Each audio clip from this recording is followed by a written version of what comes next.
What's up, guys? Welcome back to another episode of Conversations with Chaz. And today I have a very special guest, my cousin. He's family, one of my favorite people in the world.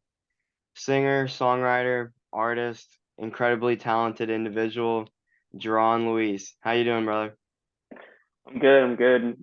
Definitely appreciate you having me on here. Um, so I'm excited to see how this goes.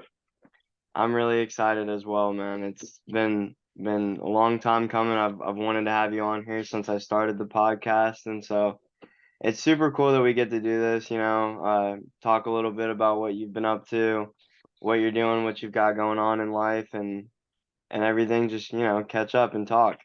So, you've been writing music, for a long time. You've been making music since we were little kids, I remember being middle school, high school, and you'd send me music, and it started off with rapping and all the rap names that you hate that I call you still, but if you could break down, a little bit of your journey as an artist, how would you say you got into music and what was that process for you leading up to where you're at now? Yeah. So music's kind of always been in my life.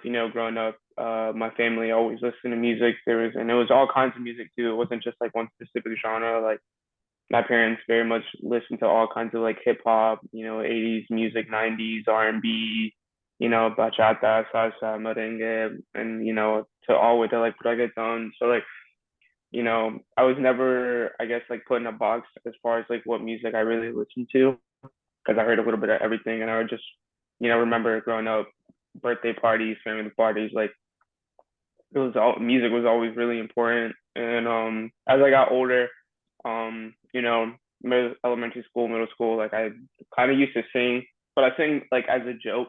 I didn't I didn't take it serious. I remember I had a friend named Kiko, and like we would ride the bus and we would do parodies of like radio songs.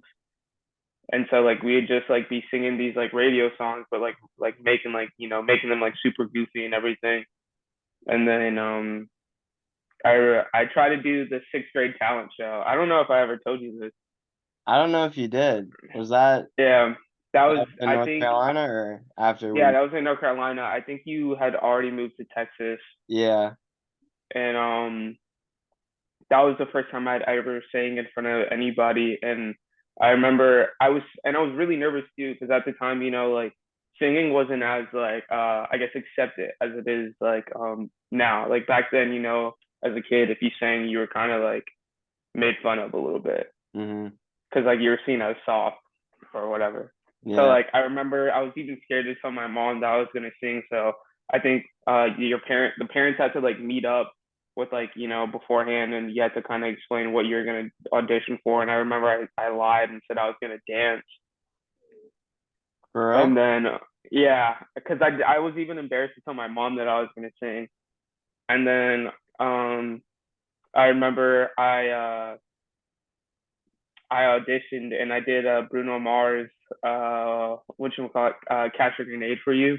Mhm. Because at the time that was like a super big song, and I remember like I was like I was like super nervous and I was shaking and I was like singing and everything, and then like halfway through the song I got so nervous that I just stopped and I was just staring at the judges, and they were just like yeah, and they were just like looking at me and they're like, "Are you done?" And I was like, "Yes."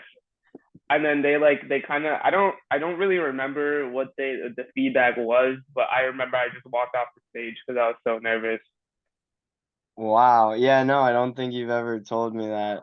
It's funny you say that though because I forget if it was in North Carolina or when I moved, but I auditioned for a talent show too. But I didn't make it to the part where like because you had to audition to be part of the show, you know? Yeah.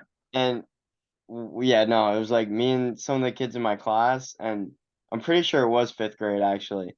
And yeah, we didn't make it out of the first round. We got the boot right away, dude. We went up there and like yeah, it was ridiculous. I don't know why we did that, but Yeah. yeah, I don't think you've ever told me that. So Yeah. And I think what were you yeah, and saying? then I got offered to like go into the actual show, but I was so scared that I said like I backed out of it. Oh, so that was like the audition then? Yeah, and I was so scared because I was basically was able gonna do like the next round of the show, which is the actual talent show and everything. Mm-hmm. And like I was so scared that I was just like, nah. I auditioned as a joke, like I wasn't being serious, but like I was just super nervous. And then that was kind of the last thing I did musically for a long time. So after that, it was basketball, soccer, Mm-hmm. and like I remember when I was in Korea, um, Javon, you remember Javon Wong, right? Yeah. Yeah, he was like really big because he was doing a lot of like singing YouTube video covers and everything. And me and him were homies. And I remember like we were singing in class, and like the math teacher heard me, and she was like, "You can sing," and I like looked at her, and I was like, "Nah, I can't." but so basically, for a few years it was basketball, soccer, and then I started DJing. My freshman, like the end of my freshman year of high school, Mm-hmm. and I was DJing for a while. I would make joke. I was still doing the joke raps and everything, and that's where you get like Foolish Kid and all Yeah. that era of making joke raps and releasing on SoundCloud, recording everything on Audacity on like a little like a USB connected mic, zero mixing done, everything. But um, it wasn't until I did this show. It was like with a whole bunch of SoundCloud artists because at the time, SoundCloud was starting to be blowing up, and so there was a lot of like shows that pop up with SoundCloud artists, and I was getting hired to be the DJ. I DJ the show, and afterwards, this at the time I didn't like I had seen him in parties, but we weren't really like close. This My homie Brendan, and he hit me up and he's like, "Yo, like I'm working on this song. I know you're a DJ. I was just seeing like if you could just listen to it and let me know if it's like worth recording." And I was like, "All right, like cool, yeah, bro, like slide." And like in my head, like at that time, a lot of the SoundCloud artists that I listened to, I didn't like. I was not like I didn't like that type of music. So I was a little prejudiced because I was just like in my head, I was already like judging him, and I was already like, "This is probably gonna be whack," but whatever. Like I'm not doing anything today. And he came over, we sit in my front room, and he like plays the beat and like sings me the song, like raps the verse, sings me the hook. And by the end of it, I was like singing the chorus because it was so catchy. Mm-hmm. And like I was like, "Oh yeah, like I really like the chorus," and I like sang it a little bit. And he was like, "You can sing?" And I was just like, "Nah, bro, I don't sing, man." And he was just like, "Nah, bro, like I want you to sing the chorus." And I was like, we went back and forth, and then finally he kind of convinced me, and then we ended up going to this dude's studio. His name is Player Four, and I remember we paid like $10 to record the song, and that's when we made what was it called?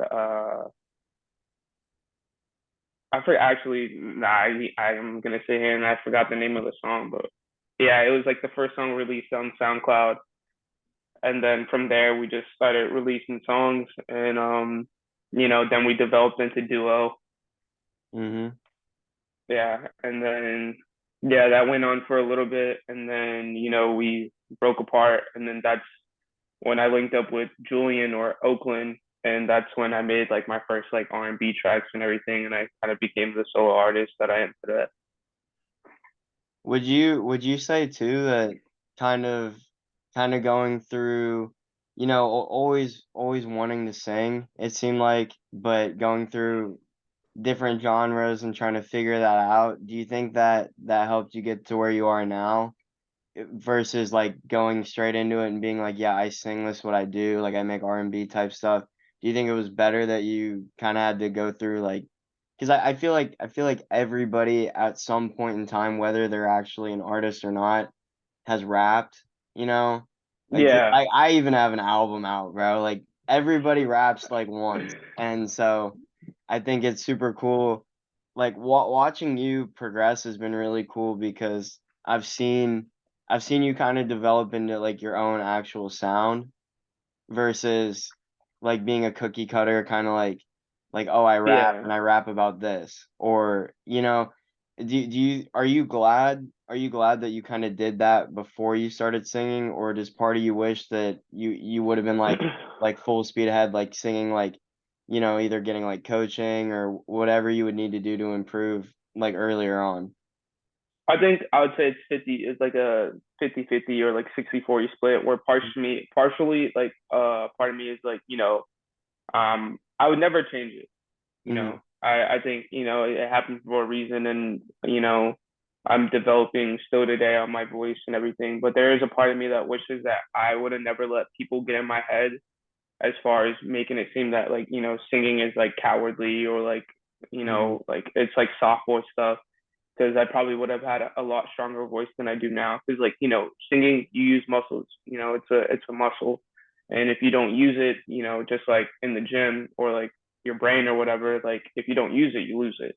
Mm-hmm. And so I had this really nice like floaty tenor voice that, I still have today, but like as a kid, like I would say it was pretty strong. Like my voice was, it's always been soft, but like it was a lot stronger back then because I would sing so much. And then, I stopped singing for so many, it was like 4 years I stopped singing. And then I kind of got back into it and it was jokingly.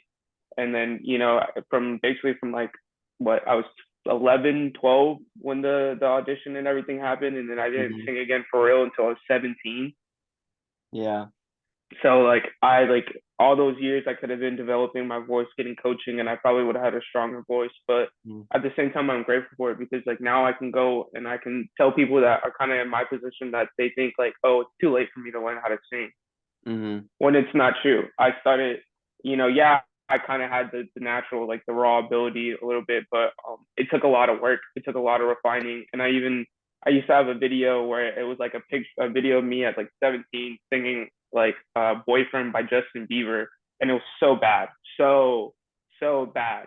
And then like back in like 2020, I took a video of me singing I got this money by Chaz Gambino, and there's just like an immense amount of growth, and you can see it not only like vocally but also in my confidence, which like is a big part of singing that people don't know is that like I would say like a lot of of course technique, breath support, your diet and how you take care of your vocal cords and your lungs, not smoking, drinking and all that stuff.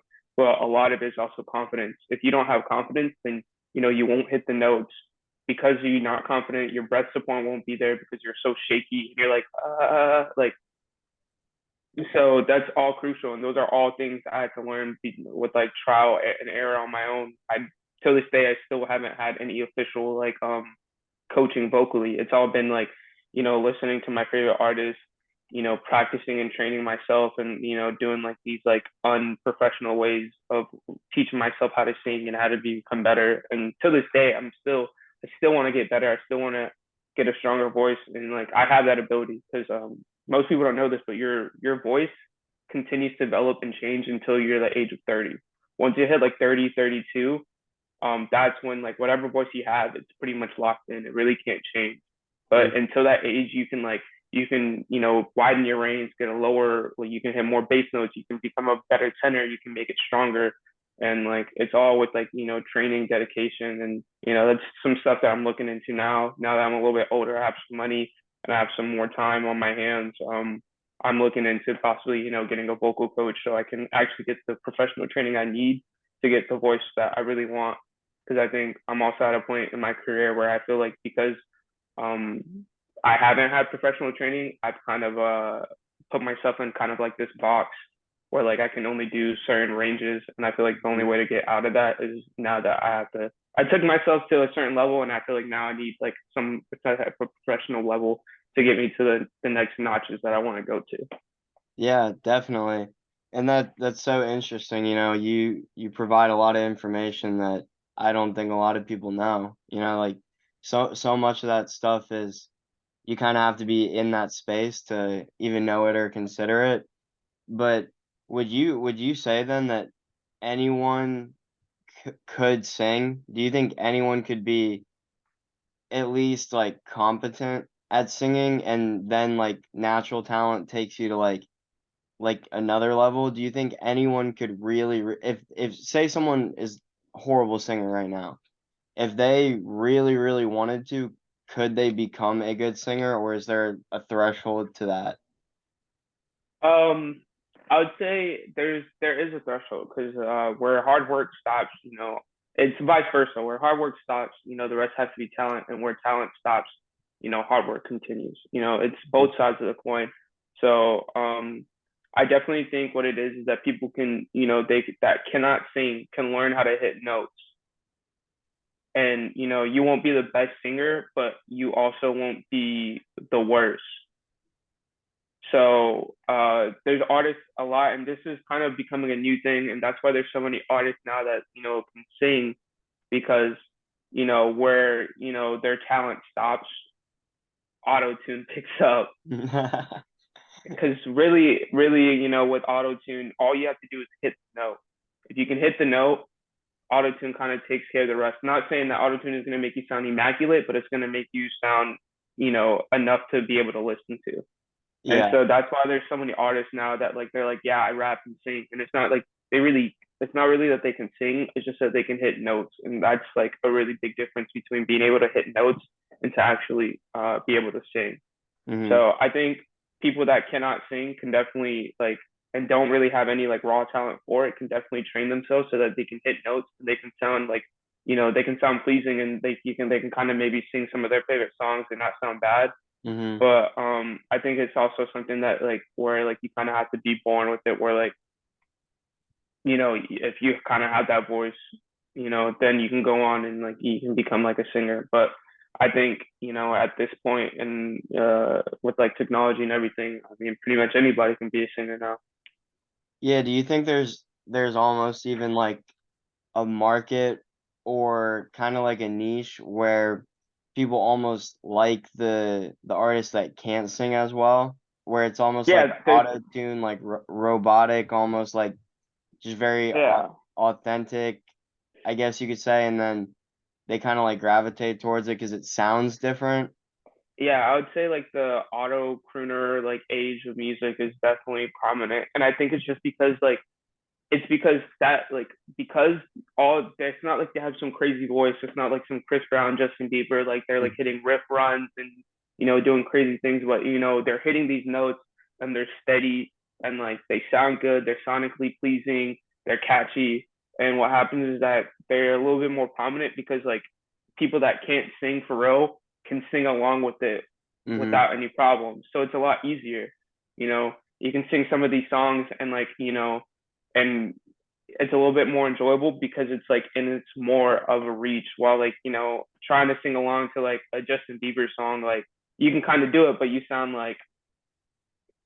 goofy. So Yeah. I feel like that's kind of why your traditional R&B and pop singers kind of have fizzled out and now I feel like R&B and like hip hop has almost fused into like one. Does that ever I guess my question then would be, does that frustrate you in a way where you're trying to genuinely improve your voice and, become more talented, more well-rounded as a singer and an artist? Does it ever frustrate you if, like you're here grinding, you're here working on your voice, and then someone pops up and is just able to hit like the bare minimum and then auto-tune just because they're catchy, they blow up? Are you ever like, like that's not fair, or do you just understand that that's just like how music can work sometimes? Both. I Yeah. gotta admit both. Like sometimes I'm like especially like I see like TikToks and everything, and I see these artists that like they like yeah they just put in the bare minimum and like just because it's catchy and just how the style of the music and how they promote it on TikTok and stuff it blows up. Sometimes it hurts and like it kind of bothers me because I'm like not only myself but I'm surrounded by some very talented artists that aren't getting the credit that they deserve. Like Mhm. Oakland.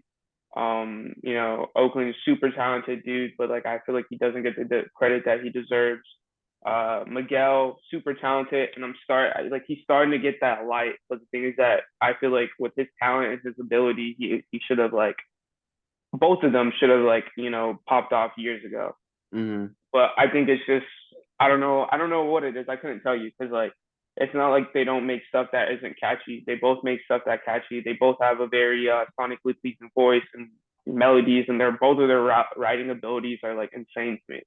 Mm-hmm. And then I even have my homeboy like Tay Hoffa back in the UK, and the insane wordsmith, and he's been making music for years, and like he's starting to get on this, like he's starting to get that light. But it's like some of these artists, like these artists that I know have been should have been recognized, like I feel like years ago. But just with how everything works nowadays, it's just like yeah, there's some of these artists that I wouldn't even call them artists because their ability is just to make that one style or that one song, and they Mm-hmm. kind of blow up and pop off. While like I know these artists personally, just like the couple that I named, including myself, that we are all doing so much just to get some type of recognition. Like we're all like we're constantly like doing like stuff on social media. We're constantly trying to do shows. We're constantly finding ways to, get our like songs out there, trying to constantly improve our sound quality, our audio engineering, mixing, our writing ability, and and it's like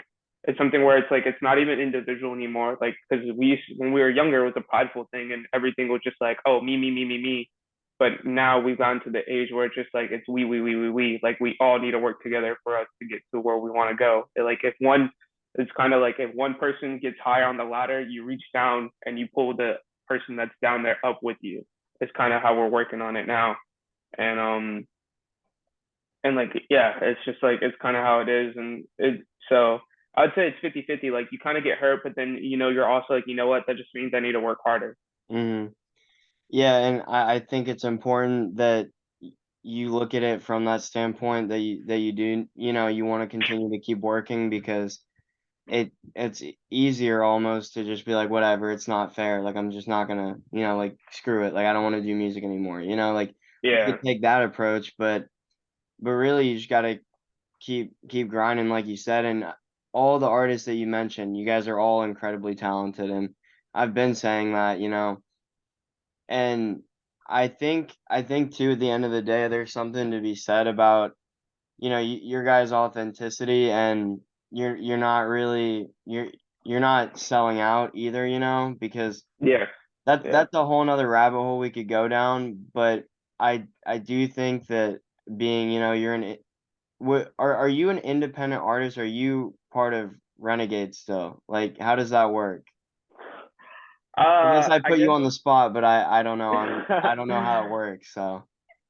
yeah, so I never signed anything officially as Mhm. far as like a contract with Tay and Renegade Militia, but yeah, as far as right now, like anything I release in the future and everything, I still will put it under Renegade Militia. Mhm. I think it's like even though I'm not signed to anything, it's more of giving him his flowers because if it wasn't for Tay, I think that next level in my musical career wouldn't be here.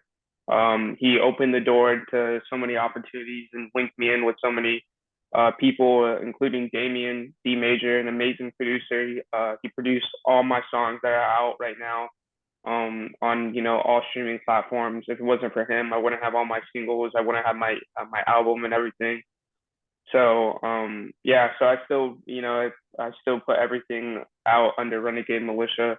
Mhm. Um, so yeah, Well, that's super interesting to me too, because I didn't know that personally, but I guess that adds to my point too, just staying independent too, as well as an artist. It gives you all the creative freedom and the liberty to kind of take whatever approach, because yeah, I'm not an artist. I guess I mean you don't consider me one, but I dropped an album, so whatever, take with that as you will. But as an independent artist, I feel like you have that freedom, and while sometimes that may hinder, your exposure, it keeps you true to yourself, and yes, I feel like I mean, I've never experienced this, but I'm sure you have an opinion. If you get too caught up in a label or signing something, you kind of lose part of yourself, right? Like when you say that like the success is at the expense of kind of your authenticity sometimes. Yeah, so that's why it's like, yeah, definitely with labels. So, how it works is like you can make a song and you can send it to the label and they can be like, we don't like this song. And it's just because like most of the time these labels are really just trying to have people fall under like a certain niche or a certain style that's Hmm. on the wave right now. So it's very rare to find a label that's going to let you kind of be your own thing and have your own kind of style and everything. Hmm. And that's why it's important that that we are kind of independent, because like the stuff that's getting pushed out right now musically isn't really, it's not, there's like a weird message behind a lot of these like songs and everything. And I like that everybody that I work with and I'm surrounded by, like, we kind of just want to take it back to the basics of music, where it's like truly just about the music and having a good time and everything, and there's no like weird stuff in the background and stuff like that. Hmm. And so yeah, I think that's it's really important to stay like independent and having that creative control, and being, having a backbone even in all itself, because like you can use a label, and like I'm not gonna sit here and like frown upon anybody that's signed to the label, because like you can use it to as like almost like a stepping stone, like a little like a trampoline. It's Yeah. just how you go about it. So yeah, just have to be smart. Like you sign like a small contract, and you just, while you're under that label, yeah, you got to do a certain thing, but while you're under that label, do your best to connect with as many different artists, as many different connections you can to make in the industry. So then once that, you're out of that label, they're going to try to be like, well, because their big promoting selling thing is that, hey, we can get you on the radio, we can connect you with all these people, blah, blah, blah, Hmm. blah. But if you did that and you took advantage of that, and let's say like a 2-year contract or whatever, you can be like, well, I don't need you anymore because I have all these connections on my own. I can do this independently. I can do this with all of my creative control. And so you can just be like, no, I don't need you anymore. And you can put out exactly what you want whenever you want without any really like real repercussions. Hmm. Yeah, it's definitely interesting, especially with, like you said, kind of the weird undertones and like just small little things that are being snuck into music oftentimes. And we all just have to kind of be vigilant, diligent, and keep our eyes peeled for stuff like that. I mean, you and I have had plenty of conversations. It's the subliminal messaging is all around us, and so yeah, just keep an eye open and make sure you're not falling victim to those types of things. But as we come to a close, what is your current, what are you working on right now? What music, what projects, what's going on currently, and what do you have in store for the future? Uh, I'm working on a lot of things right now. I'm kind of in this phase where I need to kind of sit down and start finishing things, because I've started so many things. Mhm. I have like probably like 6 7 songs that I've like started, but like I have like a solid reference outline, but I haven't finished. I've been working with a lot of different artists, a lot of different producers. I've been working with my boy Micah out in Virginia. I got my boy QB out in Portland, who's killer. Like both of them killer producers, and they're artists on their own, and they're both amazing. Joseph James is another producer that I'm working with. I'm making like this collab EP with an artist named Bushy. Bushy was on Fool's Gold, and then Mhm. also I did the Stuck in the Moment remix, which is his song. Yep. Um, and then also working on a project with Oakland, and it's a lot. It's a lot. Not only with that, but I started getting into photography, because I try to keep myself busy and creatively always doing something, because you know I don't wake up every day and I don't wake up every day and write my best song. Mhm. Nobody can wake up every single day and write the best song every single day, but creatively you always want to exercise it. Yeah. So on the days that I'm not making music and stuff, I try to do like photography and things like that, because it's still exercising that creative like side of my brain. And so I've started getting back into that, because that's something I did years ago and I'm really enjoying it. And then so yeah, I'm also like, writing and everything. So I wouldn't say I have like an album or anything like that in the works. I have a couple of projects like EPs, small Mm-hmm. collaborations and everything. But I think right now what the plan is just I think it's more of just setting a good ground foundation and then just building from there. So like, during this time I'm also like I'm finding new inspirations and finding new ways to write and new ways to like develop my voice and because I want this next project that I come out with to be like a huge like jump in growth from my first project. Mm-hmm. Because I go back into I listen to it now and there's so many things I want to fix and change and everything. And because it's just like it's my first project, so it's almost like very like I guess you can say undeveloped. And I feel like now, as I'm growing, there's a lot more I would want to like capitalize on. So I definitely want to show it in the next project that I release. But there's a lot of things that I'm working on, a lot of songs I need to sit down and finish. And I definitely think the Bushy EP is gonna be dope because it's gonna be like a very like upbeat, positive type vibe. Uh, the stuff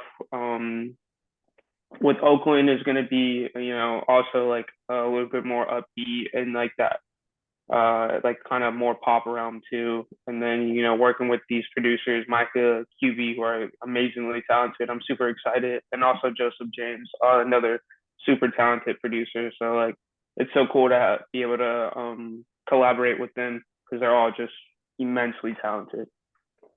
That's awesome. And I mean, I'll tell you firsthand, I'm very excited for what's in store, and I've always been supportive of the music.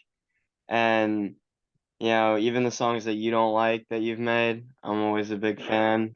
And I think that we need to get all of those mixed and mastered because you could already drop a greatest hits, man. But where can people find you? Where can people find your music, your social media? Where can they reach you and talk to you or find your music and your content? Yeah, everything is just my name, Jahron Luis. Jahron Jahron Luis Luis. That's how it is on Spotify, Apple Music, SoundCloud, YouTube, Instagram, TikTok, all that fun stuff. So yeah, that's how you can. If you reach me, I'm always more than welcome to collaborate with artists, give advice. If you want advice on like social media and how to roll out your content, or even advice on writing, mixing, just like in any of that realm, I'm always more than welcome to help people. It's the only way to, I feel like to make it in this kind of game of music is working together instead of tearing each other down.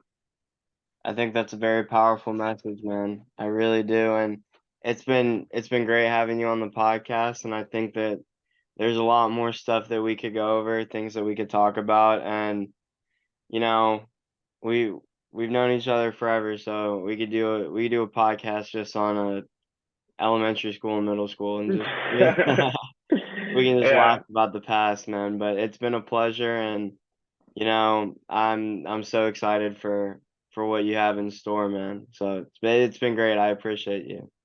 yeah, of course. Thank you for having me. And definitely I'd be down to do maybe like another podcast, maybe like 4, 5, 6 months now from now to kind of and we Yeah, can talk more about music and how things have changed. So I'm definitely open to the idea and definitely glad I got to finally be on here. This was super exciting. So thank you again for having me on here, bro. yeah, of course, man. God bless. Yeah, God bless. Love you, cuz. Love you too.